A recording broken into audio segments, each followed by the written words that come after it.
Soy el abogado agrario Ramón Herrachela.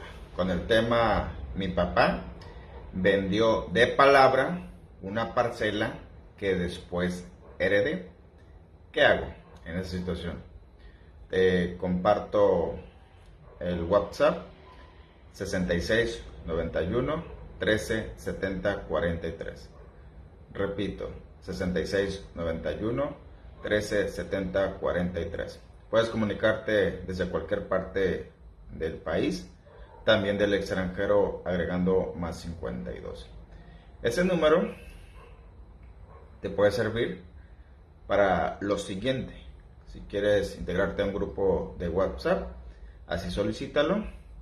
Y pues ahí vas a poder intercambiar puntos de vista, opiniones sobre temas agrarios. Si te interesa algún curso próximo o que esté recientemente grabado, también te dan información. Si te interesa adquirir una guía acerca de uno de los tantos asuntos agrarios, por ejemplo la sucesión, también puedes pedirla. Y también se brinda asesoría a través de ese número, una llamada o videollamada. Puedes llamar o puedes mandar un mensaje para cotizar de manera previa tu asesoría. Dalo por hecho que el costo es simbólico en relación al tiempo que se te dedica y la explicación que se te da, incluso te deja un audio grabado de lo que trató el tema. También está en Facebook el grupo Derecho Agrario, una comunidad en México, donde procuramos ayudar de manera gratuita, exponer su caso y entre todas y todos te damos alguna solución, te hacemos alguna advertencia o la asesoría, un punto de vista. En YouTube está el canal, un canal gratis, donde están grabados muchísimos videos de la justicia agraria, del derecho agrario, de los integrantes de ejidos. Cualquier tema que andes buscando, teclea la palabra o la frase clave, agrégale al final Ramón Chela y ahí te va a aparecer el tema de tu interés o que tiene relación con el mismo. Y el tema que nos ocupa en esta ocasión, situaciones recurrentes, por cierto. Mi papá vendió de palabra una parcela y falleció, resulté la sucesora. ¿Y qué hago ante este tipo de situaciones? Este tema, por cierto, aplica por igual para ejidos y comunidades, por equidad de género cuando refiere al vendedor, comprador, ejidatario, abarca ambos géneros, mujeres y hombres. Solo simbolizo por el tema de la rapidez de los videos en vivo. Y pues son situaciones, problemas actuales. Por cierto, este tema en específico tiene diferentes enfoques. Aquí nos encontramos de entrada con un dilema entre lo que debe ser justo, por un lado, y por otro lado, lo que debe ser legal. Un dilema entre lo moral y lo correcto. Un dilema de ética y de principios. Por cierto, las leyes las inventaron porque, entre otros motivos, la gente dejó de cumplir su palabra. Y cada vez se buscan mecanismos que pueden reducir las consecuencias de cuando la gente no cumple sus compromisos. Y a propósito de ética y de compromisos, el derecho, las leyes también tienen sus propios principios. Y considero prudente abordar este tema basado en los principios que pueden aplicar a este problema, a este planteamiento, a este asunto, como lo quieras ver. Mi papá vendió la parcela que heredé. Se entiende que el papá ya falleció, la persona fue al RAN, le dijeron que había un depósito de lista de asociación, tramitó el certificado y cuando quiso entrar en posesión de la parcela, el ocupante o posesionario dijo que era suya la parcela, que su papá se la había vendido de palabra. Imagínense el caso. Vamos analizando los principios. Lo que es ilegal no se puede legalizar. Lo ilegal no se puede legalizar. El comprador. Por cierto, en materia del derecho agrario no existe la compraventa de parcela, no mientras no adquiere el dominio pleno. Se llama enajenación onerosa del certificado parcelario o enajenación de parcela a título oneroso, es decir que se paga una cantidad de dinero a cambio de recibir la titularidad de la parcela de acuerdo al artículo 80 de la ley agraria. Pero si el comprador en su momento no se preocupó, no se ocupó por reunir los requisitos mínimos legales, mínimos indispensables, ojo ahí, la culpa no es del comprador. Y mucho menos de la heredera. Ella no tiene la culpa de esa falta de interés, de ese descuido por parte del comprador. Pues de entrada con ella no hizo el trato. Lo habrá hecho con el papá, que en aquel tiempo era el titular de la parcela. Y pues sería absurdo pensar que la heredera, por haber adquirido la parcela vía sucesión, ahora ella es la responsable de la carga, de la irresponsabilidad del comprador. Una irresponsabilidad ajena, pues, a ella. Una responsabilidad de un tercero. Y que además implica la parcela que legalmente heredó. Segundo principio, ignorar la ley no te libera, no te exime, no te exenta de responsabilidades y de consecuencias legales. Ignorar, en este contexto, no es inocencia. Pues como dice mi madre, el que no sabe, pregunta. Y es puro sentido común. Quien compra, pues paga dinero. Y en todos los tiempos, dar dinero no es cosa fácil. Dice, sí, ¿cuánto es? Ahí te va. Y ya quedó amarrado, ya quedó hecho el trato. No, claro que no. Pides documentos sobre lo que estás comprando. Pues para acreditar que ahora te pertenece, precisamente de manera legal. Lo compraste y ya tienes un documento para acreditar, demostrar, justificar del por qué te pertenece en propiedad. Eso se le llama seguridad jurídica, seguridad legal. Y pues precisamente para no tener futuros problemas legales, pues te preocupas y ocupas en obtener el documento con el que haces constar esa compraventa. Otro principio: únicamente se hereda lo que legalmente perteneció al fallecido, al de cuyos, al papá en este caso. La sucesora no estuvo mal, no está mal en ir a tramitar la sucesión y que ella aparece como sucesora preferente de una parcela que hasta ese momento seguía apareciendo a nombre de su papá. Y tan legal es el caso que el RAN le expidió su certificado parcelario. Y si quiere aprovechar su certificado parcelario, en este caso, con la parcela que ampare el certificado, está en su derecho. Que por cierto, dentro de las principales funciones, facultades y finalidad del Registro Agrario Nacional, conocido como RAN o RAM, está que sus documentos ahí inscritos hacen prueba plena, adentro y afuera de un juicio. Y para que surte efectos hacia terceras personas precisamente. Si el que compró de palabra dice esa parcela es mía porque yo la compré de palabra, pues en el RAN no está escrita tu nombre. Ahora el certificado aparece a nombre de la hija como sucesora. Y ese certificado por sí solo hace prueba plena. No ocupa que el comprador de palabra esté o no esté de acuerdo o inconforme. Siguiente principio. Se heredan derechos y obligaciones. Quien resulta sucesor adquiere pues derechos y obligaciones. Pero obligaciones legalmente contraídas, pactadas. Por ejemplo, un contrato de arrendamiento sobre la parcela que está vigente al momento que la hija hereda. Y si todo fue pactado de manera voluntaria entre el dueño de la parcela y el que renta, pues eso es legal. La hija hereda la obligación de respetar ese contrato si todavía está vigente.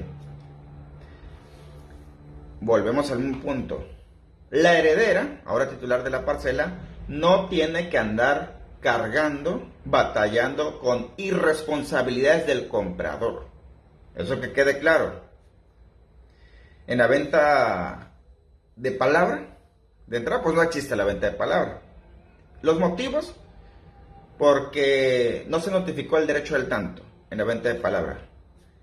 Es imposible ratificar ante un notario público una venta de palabra.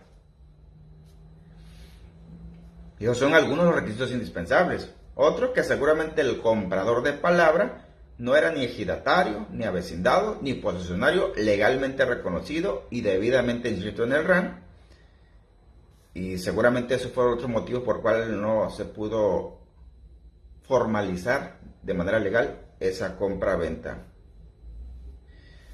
Algunos colegas, cuando este asunto lo plantearon en el Grupo de Derecho Agrario, se precipitaron. Opinaron de más sin recabar información. ¿Por qué no le preguntaron a la persona que estaba exponiendo su caso real si estaba enterada que el precio que se pactó de palabra fue el correcto? Si realmente lo terminó de pagar en tiempo y en forma que lo acordaron de palabra, o tal vez el comprador se aprovechó de alguna situación de emergencia, urgencia del dueño de la parcela. A cada rato me suponen casos de que por un accidente, por una enfermedad, van y piden un préstamo y de garantía piden el certificado parcelario porque va a ser lo único que tiene el campesino. Y como no puede pagar el préstamo más intereses, etcétera, pues véndeme la parcela, te pago ahí la diferencia. Y obviamente esa diferencia es mínima.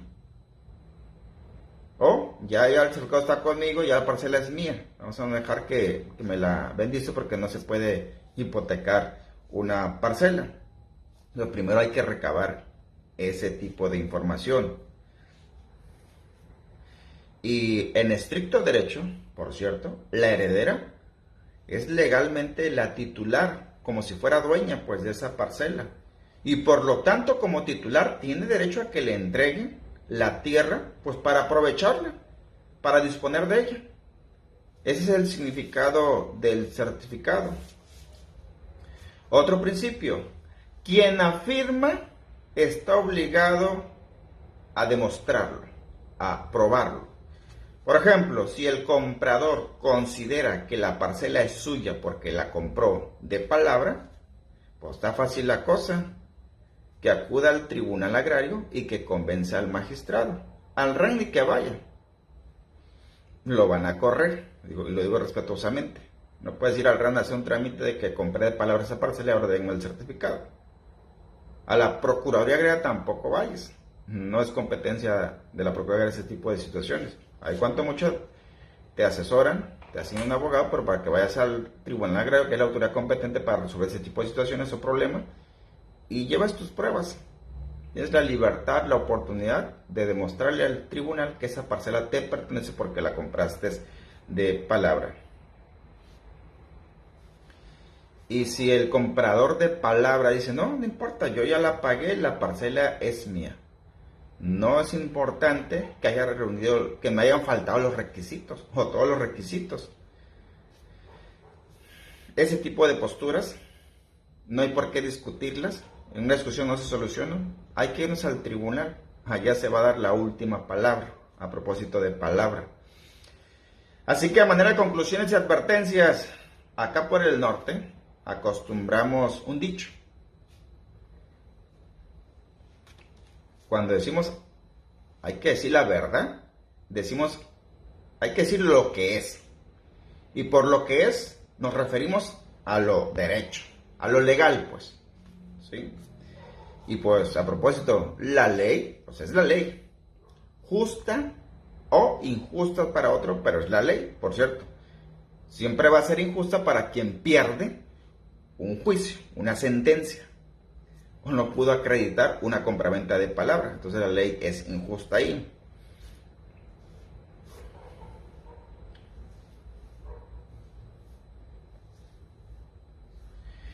Y la ley, por cierto, no está hecha o legislada para enderezar lo que nació chueco. Así lo podríamos resumir. Y la autoridad se va a basar en lo que señala la ley. Por más justo o injusto que pudiera considerar incluso el magistrado agrario, es lo que dice la ley y hay que aplicarla. Por cierto, y si las cosas no salen bien en un tipo de situaciones de esa que sean llevadas al tribunal por parte del que compró de palabra, el amparo que le vaya a elaborar su abogado o su abogada, ahorita te voy a explicar en qué lógica lo tiene que plantear. Ojo ahí, otro punto sumamente importante de las conclusiones. Así como los peritos en grafoscopía son expertos en firmas, en redacciones hechas a manos, o así como los peritos valuadores son especialistas en ponerle un precio comercial a las tierras, por ejemplo, así los abogados nos preparan para ser peritos en las leyes. Y debemos de ir adquiriendo gradualmente experiencias sobre las leyes y especializarse pues en una rama de las tantas que tiene el derecho.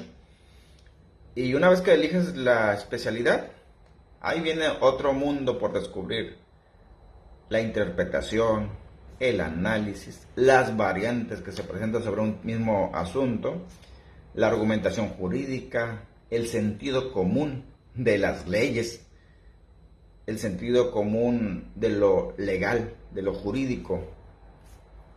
Así que, colegas, abogadas, abogados, pasantes, con posgrado, lo que sea, no se anden apasionando con lo que ustedes consideran o ustedes creen que debe ser justo.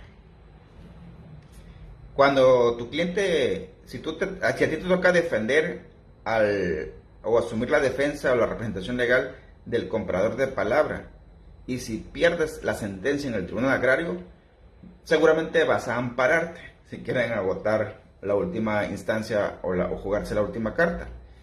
Y en la sentencia que vas a impugnar, cuando estés redactando el amparo directo dirigido al tribunal colegiado de circuito que pertenecen al Poder Judicial de la Federación, no vas a poner tu amparo, te lo aseguro: la sentencia del tribunal agrario que perdí es injusta.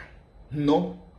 Vas a ocuparte y preocuparte por intentar convencer al colegiado que esa sentencia es ilegal, que el tribunal agrario no se apegó a la ley, no se apegó a los principios del derecho, no se apegó a tal tesis de jurisprudencia. Eso es lo que vas a alegar. De hecho, de eso se trata el amparo. ¿Y qué tiene mayor importancia en este dilema entre lo que es justo y lo que es legal? Justo, dijeron algunos por ahí, y se respeta la opinión finalmente, es de que la señora tenga vergüenza y que le firme no sé qué quieren, no sé qué sugerían que le firmara, pero que le entregara el certificado, que tampoco le iba a servir. Para ellos eso es lo justo. Algunos decían, respete la palabra, señora, pero pues ¿cuál palabra? Una cosa es apalabrarse entre el comprador de palabra y el vendedor de palabra. Un apalabramiento es un dicho: las palabras se lo lleva el viento, el papelito es el que habla. Debieron haber formalizado por escrito y respetando los requisitos mínimos de legalidad del artículo 80 de la ley agraria para que esa compraventa o enajenación onerosa fuera válida. Así que los invito a que no anden distorsionando de que tenga palabra la señora, si con ella no fue el trato. No distorsionen. Una cosa es que las personas tengan palabra y otra muy diferente es de que no existe la compraventa de palabra. No existe la compraventa verbal. Y ni va a existir, por cierto.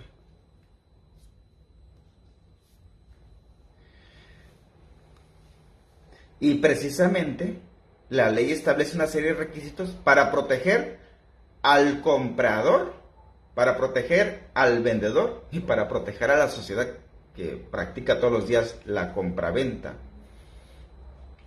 Y más cuando la compraventa es sobre tierra, un inmueble, un bien raíz, por el valor que tiene y toda la carga que implica y significa.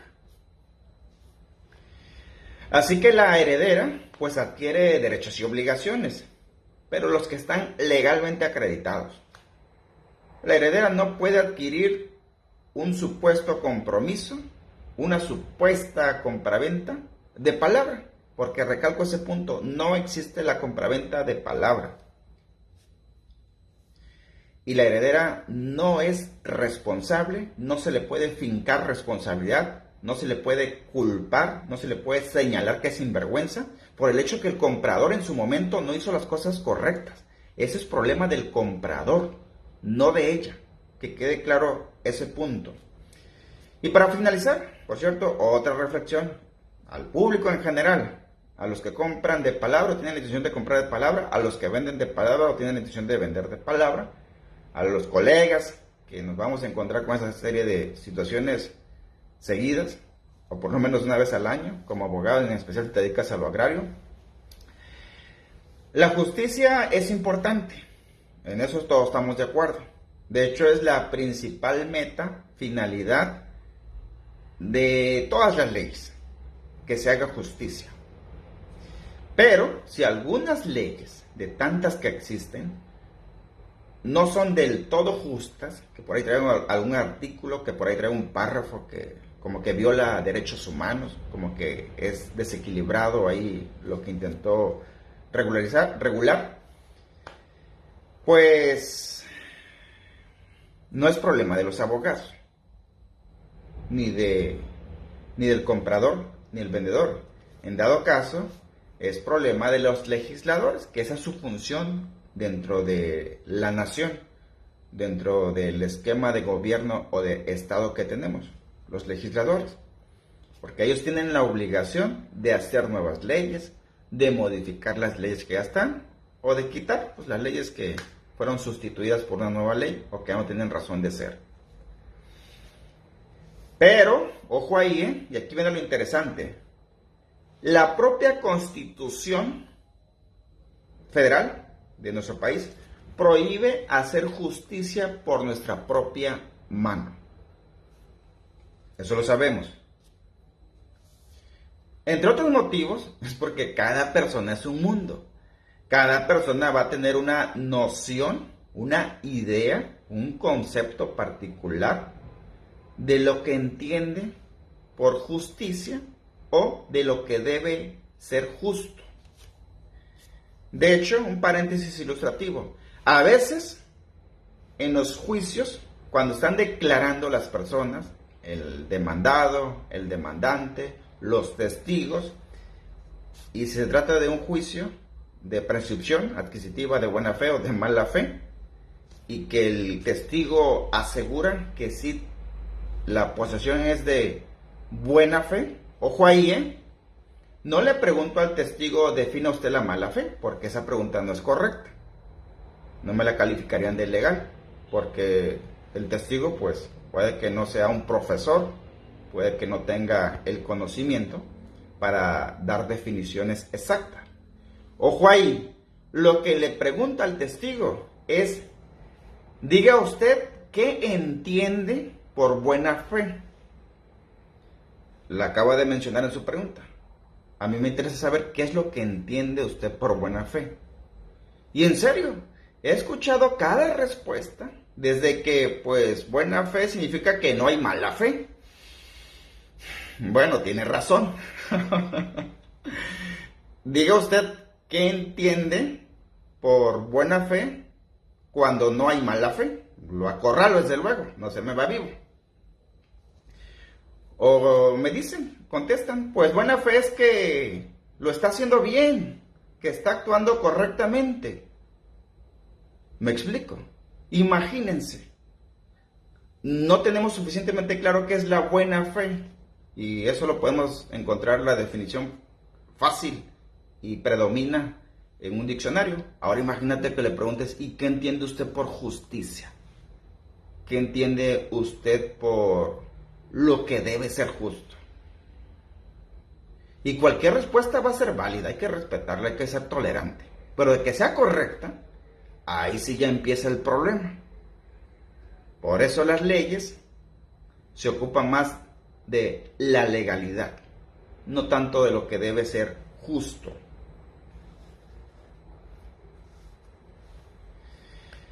Y en lo que sí todos estamos de acuerdo, independientemente de nuestras condiciones, de nuestra edad, en que todos queremos un Estado de derecho.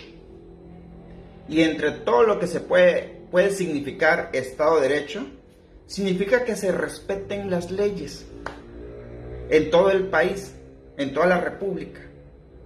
Eso significa el Estado de Derecho, que exista la garantía que se van a respetar las leyes. Y sobre todo, por parte de nuestras autoridades, de nuestros funcionarios, que ellos tienen mayor responsabilidad por hacer que se cumplan las leyes, que se respeten las leyes. Y nosotros los ciudadanos, conducirnos dentro de nuestra sociedad respetando las leyes. Y tenemos tajantemente prohibido andar haciendo justicia por nuestra propia mano. Es decir, el vendedor de palabra no puede ir con la heredera, ahora dueña o titular de la parcela, diciendo, hey, la parcela es mía porque yo la compré. Fue de palabra, pero la compré. Y me la vas a respetar. Es una noción de intentar hacer justicia por nuestra propia mano. En cambio, la titular que adquirió esa parcela y que ahora le pertenece, puede ir con la autoridad, en este caso el Tribunal Agrario, y pedir que le entreguen la parcela, que legalmente es de ella.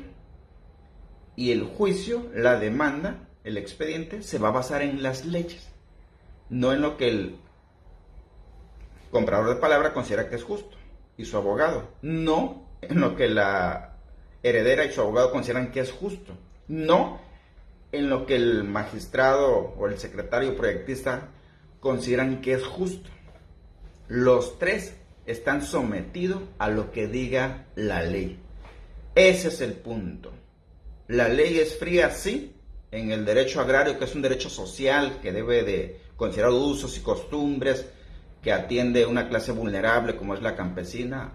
Aún así, por más social que sea el derecho agrario, está obligado a sujetarse a lo que dice la ley. De hecho, y ya por último, cuando exponen el tema del ejido, la asamblea, el comisariado, sus funciones, casi siempre, incluyendo magistrados, omiten lo más importante. En mi opinión, lo más importante para que funcione un ejido es su reglamento interno o su estatuto comunal tratándose de comunidades indígenas. ¿Por qué? Porque ahí queda establecido la forma en que van a convivir, las reglas del juego, la cartilla que se les lea a todos, tanto a los representantes, tanto a la asamblea y a los ejidatarios en individual y a veces hasta a los avecindados y posicionarios legalmente reconocidos. El reglamento, que las cosas se hagan derechas, que las cosas se apeguen a las reglas de la casa. Porque si el comisariado agarra poder, luego anda haciendo las cosas a lo que él considera que es correcto. Yo considero que es correcto andarle cobrando cuotas a todos. Yo considero correcto que hay que volverle a cobrar constancia de posición a todo mundo aquí dentro del ejido. ¿Sí? Él a lo mejor lo considera correcto y es justo porque no pagan impuestos, entonces es justo que nosotros le cobremos las constancias. Imagínense. para evitar precisamente ese tipo de situaciones están las leyes. Pues ahí están, son puntos de vista que lo asumo en lo personal como abogado. Si algunos de ustedes considera que no, que hay otro punto de vista también a considerar, algún otro factor también que se debe tomar en cuenta, pues perfecto, en la sección de comentarios exponlo. Finalmente se trata de enriquecernos. Pero los abogados, las abogadas, debemos definir una postura. En mi caso, yo defiendo la legalidad, para eso cursé la carrera, para eso me buscan los clientes. Alguien puede decir, no, lo mío es la justicia, también se vale. Nos vemos pues en el siguiente video de la serie.